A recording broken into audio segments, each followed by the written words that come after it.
We are going to start with protein synthesis chapter 32 Lippincott. Protein synthesis का मतलब है हम translation करने लगे हैं, जो क्या होता है मैसेंजर आरएनए से प्रोटीन का बनना। इस प्रोसेस को हम कहते हैं ट्रांसलेशन। प्रोटीन सिंथेसिस के लिए सबसे पहले हमें कुछ टर्म्स का पता होना चाहिए, लाइक जेनेटिक कोड, कोडॉन क्या होता है। जेनेटिक कोड की अगर हम बात करें तो ये हमारे पास डिक्शनरी है जो कि आइडेंटिफाई करती है correspondence between the sequence of nucleotide. Sequence of nucleotide क्या होता है, डीएनए के ऊपर, और हमारे पास सीक्वेंस ऑफ अमाइनो एसिड, यानी कि जो डीएनए के ऊपर न्यूक्लियोटाइड का सीक्वेंस होता है वो मैसेंजर आरएनए के ऊपर ट्रांसक्राइब होता है, और उस सीक्वेंस को देखने पर हमारे पास अमाइनो एसिड लगते हैं प्रोटीन के ऊपर।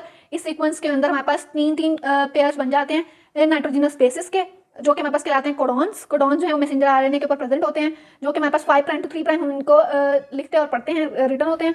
और ये 3 बेस पेयर्स इकट्ठे होते हैं, उनको हम एक कोडॉन कहते हैं। टोटल हमारे पास ह्यूमंस के अंदर 64 कोडॉन होते हैं, जिनके अंदर एक जो है वो स्टार्ट कोडॉन होता है जिसको हम कहते हैं AUG, और ये हमारे पास स्पेसिफाई करता है अमाइनो एसिड मिथ्योनिन को। और 3 हमारे पास टर्मिनेशन कोडॉन होता है, UGA, UAA और UAG। UGA, UAA और UGA ये हमारे पास टर्मिनेशन कोडॉन होते हैं। टर्मिनेशन कोडॉन वो है जिनके आने से हमारे पास ट्रांसलेशन का प्रोसेस खत्म हो जाएगा। कोडॉन की कैरेक्टरिस्टिक क्या होती है, कोडॉन जो है वो हमारे पास स्पेसिफिक होता है, मतलब एक कोडॉन एक अमाइनो एसिड उसी अमाइनो एसिड को ही कोड करेगा, ये इसको हम कहते हैं स्पेसिफिसिटी। इसके बाद हमारे पास दूसरी प्रॉपर्टी है इसकी यूनिवर्सैलिटी। यूनिवर्सैलिटी का मतलब ये है कि हमारे पास अगर AUG मिथ्योनिन को अगर हमारे पास AUG जो है वो मिथ्योनिन को कोड कर रहा है ह्यूमंस के अंदर, वो बैक्टीरिया में भी मिथ्योनिन को कोड करेगा, वो मैमल्स में भी मिथ्योनिन को कोड करेगा, वो दूसरे एनिमल्स में भी मिथ्योनिन को ही कोड करेगा। इसके बाद हमारे पास है डीजेनरेसी। डीजेनरेसी का मतलब ये है कि अगर एक कोडॉन है हमारे पास, वो एक अमाइनो एसिड को कोड कर रहा है, तो उस अमाइनो एसिड को मजीद कोडॉन्स भी कोड कर सकते हैं। डीजेनरेसी का मतलब ये है given amino acid may have more than 1 triplet coding for it. अब ये कैसे है, हमारे पास लाइक ल्यूसीन के लिए 1 2 3 4 कोडॉन्स जो हैं वो कोड कर 4 5 एंड 6, लाइक यू। इसको पढ़ने का तरीका क्या है, UUA, UUG, CUU, CUC, CUA और CUG, ये सारे जो हैं ल्यूसीन के लिए कोड कर रहे हैं।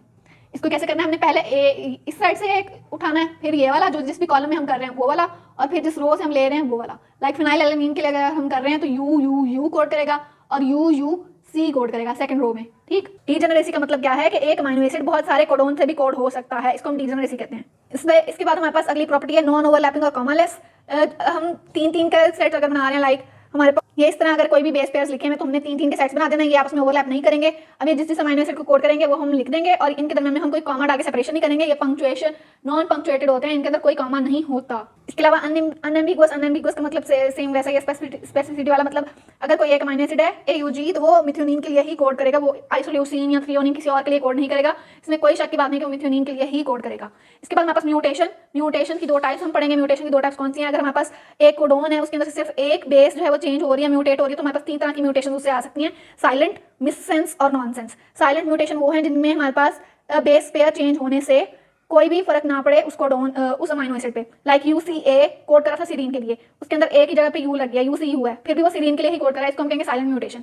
मिससेंस म्यूटेशन क्या होगी कि अगर हमारे पास एक बेस पेयर का चेंज आया है और अमाइनो एसिड भी चेंज हो गया है, लाइक UCA था सीरीन को कोड कर रहा, U की जगह पे C लग गया, CCA हो गया, तो ये प्रोलीन को कोड करने लग गया, इसको हम मिससेंस कहेंगे। और नॉनसेंस म्यूटेशन कैसे बनेगी कि हमारे पास अगर एक बेस की म्यूटेशन आए, सिंगल न्यूक्लियोटाइड की म्यूटेशन आए, और इससे हमारे पास टर्मिनेशन कोडॉन बन जाए, लाइक UCA था, इसके अंदर हमारे पास C जो है वो चेंज हो गया A में, UAA हो गया, तो टर्मिनेशन कोडॉन बन गया, ट्रांसलेशन जो है वो स्टॉप हो जाएगी।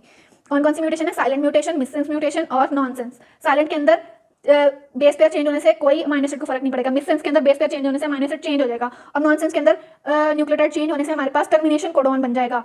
इसके बाद अगर हमारे पास मोर देन 1 न्यूक्लियोटाइड चेंज आएगा तो हमारे पास क्या होगा, 3 तरह की म्यूटेशंस आएंगी, tri nucleotide repeat expansion, splice site mutation and frame shift mutation. Tri nucleotide repeat expansion में क्या है कि एक ही कोडॉन लाइक CAG अपने आप को बहुत ज्यादा अपनी कॉपीज बना लेगा और बार बार रिपीट होगा। लाइक हंटिंगटन डिजीज के अंदर हमारे पास CAG कोडॉन जो है वो बार बार रिपीट करता है, जिससे हमारे पास ग्लूटामिन बहुत ज्यादा बन जाती है, और फ्रेजाइल एक्स सिंड्रोम भी इसकी एग्जांपल है। इसके बाद स्प्लाइस साइट म्यूटेशन का ये है कि हमारे पास इंट्रॉन्स को अगर हम रिमूव कर दे, हम लोग जो हैं स्प्लाइसिंग के अंदर इंट्रॉन्स को रिमूव करते हैं, अगर इंट्रॉन्स जो है वो रिमूव ना हो तो हमारे पास होगा मायोटोनिक डिस्ट्रॉफी।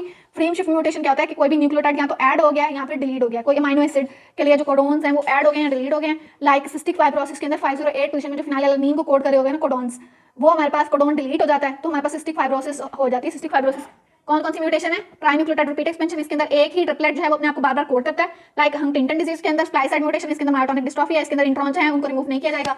और हमारे पास फ्रेम शिफ्ट म्यूटेशन के अंदर कोई न्यूक्लियोटाइड या तो ऐड हो गया या फिर डिलीट हो गया, लाइक CFTR के अंदर फिनाइलएलानीन 508 पोजीशन से डिलीट हो जाता है। इसके बाद हम स्टार्ट करने लगे हैं मेन अपना टॉपिक जो कि था ट्रांसलेशन। ट्रांसलेशन के लिए हमारे पास कुछ चीजें रिक्वायर हैं। सबसे पहले हमारे पास तो जो रिक्वायर है अमाइनो एसिड होंगे तो ट्रांसलेशन होगी ना, प्रोटीन बनेगी ना, तो सबसे पहले हमारे पास अमाइनो एसिड्स रिक्वायर हैं, उसके बाद हमारे पास अमाइनो एसिड हमारे पास कहाँ से आएंगे, डाइट से। डाइट के अंदर हमारे पास अमाइनो एसिड लेंगे और कुछ जो है उनकी डिनोवो सिंथेसिस होगी, जो नॉन एसेंशियल अमाइनो एसिड्स हैं वो हमारे पास बॉडी के अंदर सिंथेसाइज हो। सेकंड रिक्वायरमेंट है हमारे पास ट्रांसफर आरएनए। ट्रांसफर आरएनए वो है जो कि अमाइनो एसिड को साइटोप्लाज्म से पकड़ के लेके जाएगा और जाके ट्रांसलेट करवाएगा। इसको हम ट्रांसफर आरएनए कहते हैं। टोटल इसकी 30 टाइप्स होती हैं, लेकिन 20 टाइप्स के अमाइनो एसिड को ये कैरी कर सकता है।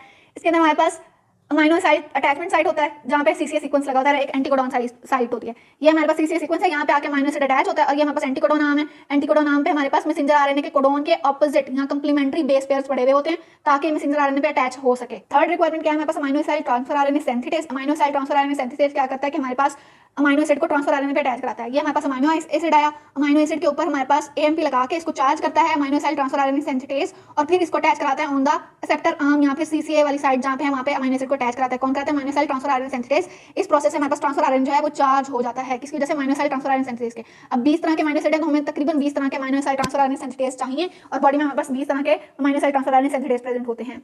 इसके बाद हमारे पास चौथी चीज क्या चाहिए, मैसेंजर आरएनए। मैसेंजर आरएनए जो है वो हमारे पास कोड लिए हुए है, जो कि हमारे पास डीएनए से कोड हुआ है फॉर द प्रोटीन सिंथेसिस। इसके बाद हमारे पास फंक्शनली कंपिटेंट राइबोसोम। राइबोसोम हमारे पास प्रोटीन बनाने की फैक्ट्री है। राइबोसोम के अंदर राइबोसोमल आरएनए होता है, प्रोटीन होती है, और राइबोसोमल आरएनए होता है। ये दोनों आपस में 1:1 की फॉर्म में प्रेजेंट। राइबोसोमल आरएनए की बात करें तो ये हमारे पास प्री आरएनए से राइबोन्यूक्लियस एक्ट करते हैं उसके ऊपर, और ये राइबोसोमल आरएनए बन जाता है। उसके बाद हमारे पास राइबोसोमल प्रोटीन, ये डिफरेंट टाइप्स की होती हैं। इसके बाद हमारे पास राइबोसोम के ऊपर 3 साइट्स होती हैं, ए, पी और ई साइट। ए साइट वो होती है जहाँ पे हमारे पास अमीनो एसिड सक्सेसिव आके अटैच करते हैं। पी साइट वो है जहाँ पे हमारे पास ट्रांसपेप्टाइडेशन होती है। ये सारे स्टेप्स हम आगे पढ़ेंगे। और ई साइट वो है जहाँ से ये बाहर निकल जाता है ट्रांसफर आरएनए। सेलुलर लोकेशन की बात करें तो ये हमारे पास राइबोसोमल आरएनए जो है वो यहाँ तो राइबोसोम्स कहाँ प्रेजेंट होते हैं, यहाँ तो साइटोसोल के अंदर फ्री प्रेजेंट होते हैं, यहाँ पर हमारे पास रफ एंडोप्लाज्मिक रेटिकुलम के साथ अटैच हुए हो। उसके बाद छठी चीज जो रिक्वायर है वो हमारे पास प्रोटीन फैक्टर। प्रोटीन फैक्टर के अंदर हमारे पास इनिशिएशन फैक्टर आते हैं, लॉन्गेशन फैक्टर आते हैं, टर्मिनेशन फैक्टर्स आते हैं। टर्मिनेशन फैक्टर को हम रिलीज फैक्टर्स भी कहते हैं। इसके बाद हमारे पास जो आती है चीज वो आते हैं एनर्जी सोर्स। एनर्जी सोर्स के लिए हमारे पास 4 हाई एनर्जी बॉन्ड जो है वो इस प्रोसेस के अंदर रिक्वायर होते हैं। रिक्वायरमेंट्स के बाद हम बात करते हैं कि कोडोन की रिकॉग्निशन कैसे होती है ट्रांसफर आरएनए से। ट्रांसफर आरएनए जो है वो हमारे पास एंटी पैरेलल बाइंडिंग करता है। एंटी पैरेलल बाइंडिंग का मतलब ये है कि अगर हमारे पास ट्रांसफर आरएनए का 3 प्राइम एंड है और तो हमारे पास मैसेंजर आरएनए के 5 प्राइम एंड वाले साइड से बाइंड करेगा। ये 3 प्राइम टू 5 प्राइम हमारे पास ट्रांसफर आरएनए डायरेक्शन है, मैसेंजर आरएनए कैसे 5 to 3, ये एंटी पैरेलल बाइंडिंग हो जाएगी। और दूसरी प्रॉपर्टी होती है हमारे पास वॉबल हाइपोथेसिस। वॉबल हाइपोथेसिस का मतलब कि पहली 2 जो बेसिस हैं वो तो हमारे पास बेस पेयरिंग एक्जैक्टली करेंगे, जो थर्ड बेस है ना उसके लिए हमारे पास चेंज हो सकता है थोड़ा बहुत। उसके चेंज होने से हमारे पास फर्स्ट 2 जो है वो हमारे पास वाटसन क्रिक मॉडल को ही फॉलो करेंगे कि एडेनिन के लिए हमारे पास यूरासिल आ रही है, गोवेनिन के लिए साइटोसिन, यूरासिल के लिए एडेनिन, ये आरएनए है इसलिए यूरासिल बोल रही हूँ। और थर्ड बेस जो है वो थोड़ी बहुत चेंज हो सकती है, लाइक गोवेनिन के साथ साइटोसिन भी बाइंड कर सकती है, यूरासिल भी बाइंड कर सकती है। इस तरह हमारे पास थर्ड बेस जो है फिक्स नहीं होगी, और इस प्रोसेस को हम कहते हैं vowel hypothesis. First 2 bases of the codon follow Watson-Crick model, but last one can be less stringent or allow a single transfer RNA to recognize more than one codon. हमारे पास transfer RNA तो सिर्फ और सिर्फ हैं कितने 20 बल्कि 30, और हमारे पास अमीनो एसिड्स कोडॉन्स कितने कोडॉन है हमारे पास 64 कोडॉन्स। 64 कोडॉन्स के लिए हमारे पास सिर्फ और सिर्फ 30 अमीनो एसिड हैं। तो हमारे पास ये लास्ट बेस वाला जो काम है ना, ये एक ट्रांसफर आरएनए को इनेबल करता है कि वो एक से ज्यादा बेसिस को भी रिकॉग्नाइज कर सके, एक से ज्यादा अमीनो एसिड को भी एक से ज्यादा कोडॉन के लिए भी स्पेसिफाई हो